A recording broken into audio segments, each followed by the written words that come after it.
အမကတော့လေအမဒီစီနီယာတွေနဲ့တွေ့လို့ရှိရင်ကိုကရင်းနှီးအောင်သွားနေတယ်ပြီးသွားလို့ရှိရင်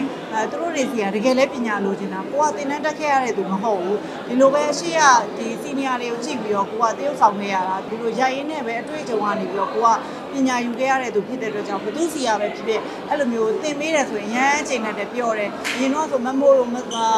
ပေါ့နော်မိုင်းဆိုးတို့နောက်ပြီးတော့လည်းမခိုင်လေး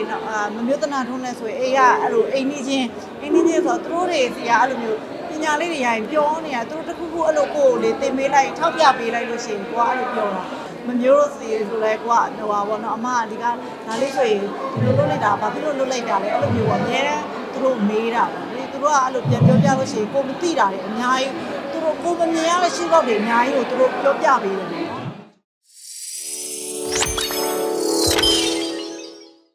တဲ့ဆုံးသားမှာတော့ဥတူအားတတာမစိမ့်ပေါ့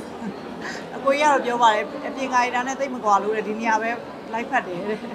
ကိုကလည်းဒီမှာကျတော့ပေါ့နော်ဟိုတိုင်ဝမ်ကသူ့ထက်ကြီးရဲ့အမျိုးသမီးကိုယူထားတာပေါ့လေအဲ့လိုမျိုးကာရီတာလေးပေါ့ဟုတ်ပြောပြကောင်းခဲ့ပါတယ်ကိုကြီးတို့နေ့ကလည်းအမဆိုလို့ရှိရင်ဟိုငငယ်တွေကပေါ့နော်ဟိုကိုအကိုတွေလိုဦးလေးတွေလိုနေအတူတူနေလာတယ်ဆိုပေမဲ့သူ့ရဲ့ဟိုဒိုက်တာနဲ့အနေနဲ့ပေါ့နော်ချောဟိုဒါပထမဆုံးစုံတာဆိုတော့ကိုကြီးရဲ့ဒီဟာတင်ပြမှုကိုလည်းကိုကအရန်ခံနေတာပေါ့နော်။ဘာလို့ကိုကြီးတို့ဒီဟိုဟာကာသပိုင်းဆိုလို့ရှိရင်ကိုကြီးတို့တွေကကိုရီးယားလေးစားအားကြရတဲ့သူတွေဖြစ်တဲ့အတွက်ကြောင့်လေသူနဲ့ရရတဲ့ချောတော့အရန်ပျော်ပါလေ။အမားတို့ကကြောက်လေအမားတို့ကအဲ့လိုသင်မင်းမဲ့သူလိုချင်တာလေအမားတို့လောက်တာလောက်ကိုပဲအဲ့လိုပေါ့ကျင်းနဲ့သွားတာကိုမကြိုက်ဘူးလေကိုကြီးတို့ကကြောက်တော့မရအောင်သူတို့လိုချင်တာကိုလေအဲ့လိုရအောင်ယူတတ်တယ်ပေါ့ကိုကလှုပ်လိုက်တယ်ဆိုရင် तू ကအဲ့လိုတင်ပြပေးတာလေးတဲ့ကိုတို့အမှတ်တရအမြဲတမ်းအမှတ်သားစရာလေးဖြစ်ခဲ့ရတာပေါ့လေအမကတော့လေအမဒီစီနီယာတွေနဲ့တွေ့လို့ရှိရင်ကိုကရင်းနှီးအောင်သွားနေတယ်ပြီးသွားလို့ရှိရင်သူတို့တွေစီကတကယ်လဲပညာလိုချင်တာကိုကသင်တန်းတက်ခဲ့ရတဲ့သူမဟုတ်ဘူးဒီလိုပဲအရှိရဒီစီနီယာတွေကိုကြည့်ပြီးတော့ကိုကတရုပ်ဆောင်နေရတာသင်တန်းအဲ့တော့ရုပ်ရှင်စီရုံမှာသင်တန်းတွေရှိရဆိုရင်အမမတက်ခဲ့ရအောင်ပေါ့မတက်ခဲ့ရအောင်ဒီလိုရိုက်ရင်းနဲ့ပဲအတွေ့အကြုံကနေပြီးတော့ကိုကပညာယူခဲ့ရတဲ့သူဖြစ်တဲ့အတွက်ကြောင့်ဘသူစီရပဲဖြစ်ဖြစ်အဲ့လိုမျိုးသင်ပေးတယ်ဆိုရင်ရမ်းအချိန်နဲ့တည်းပြောတယ်အရင်တော့ဆိုမမိုးတို့မသာပေါ့နော်မိုင်းဆိုးတို့နောက်ပြီးတော့လည်းမခိုင်လေးမမျိုးတနာထုံးလဲဆိုရင်အေးကအဲ့လိုအိမ်ကြီးချင်းဆိုတော့သူတို့တွေစီကအဲ့လိုမျိုးပညာလေးတွေရရင်ပြောနေတာသူတို့တခုခုအဲ့လိုကိုယ်လေးသင်ပေးလိုက်ထောက်ပြပေးလိုက်လို့ရှိရင်ကိုကအဲ့လိုပြောတာသူတို့တွေကိုလည်းကိုကမေးတယ်ကိုကလိုချင်စိတ်ပေါ့နော်တချို့ကကြတော့ကိုက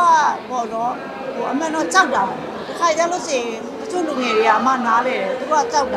ပြီးတဲ့ခါကျတော့သူတို့ကကိုရီနားလည်းမကတ်ရဲဘူးလူကြီးတွေနားလည်းမကတ်ရဲဘူးလူကြီးတွေကလည်းပြောတာကြိုက်ပါမလားဆိုရင်မပြောမတင်ပြရဲဘူးပေါ့နော်အဲ့လိုမျိုးတွေလည်းရှိတယ်အမကကြတော့လေကိုယ်တင်ပြပေးအောင်လို့အတင်းဝင်သွားပြောတာမရဘူးမမျိုးတို့စီဆိုလဲကိုကဟိုပါဘောနော်အမကဒီကဒါလေးဆိုရင်ဒီလိုလုပ်လိုက်တာဘာဖြစ်လို့လုပ်လိုက်တာလဲအဲ့လိုမျိုးပေါ့အများတန်းသူတို့မေးတာပေါ့လေသူတို့ကအဲ့လိုပြန်ပြောပြလို့ရှိရင်ကိုမသိတာတွေအများကြီးသူတို့ကိုမမြင်ရတဲ့ရှင်းတော့တွေအများကြီးကိုသူတို့ပြောပြပေးတယ်ဟိုကြောက်တာတော့အကုန်လုံးကိုဟိုပါဘောလေးသားတယ်ကြောက်တယ်ချစ်တယ်ပေါ့နော်အဲ့ဒါကြောက်တာတွေရောချစ်တာတွေရောအကုန်ပါပါတယ်ဘာလို့ကြောက်တာတစ်ခုတည်းနဲ့ဟိုဖြစ်လို့မရအောင်ဘာလို့အလုံးလုံးတဲ့အချိန်မှာတော့ဟိုကြောက်တဲ့စိတ်ကိုဖယ်ရတာပေါ့လေဒါတော့လေးစားပြီးချစ်ပြီးကြောက်တာချစ်ကြောက်ရုံသေးပေါ့အဲ့လို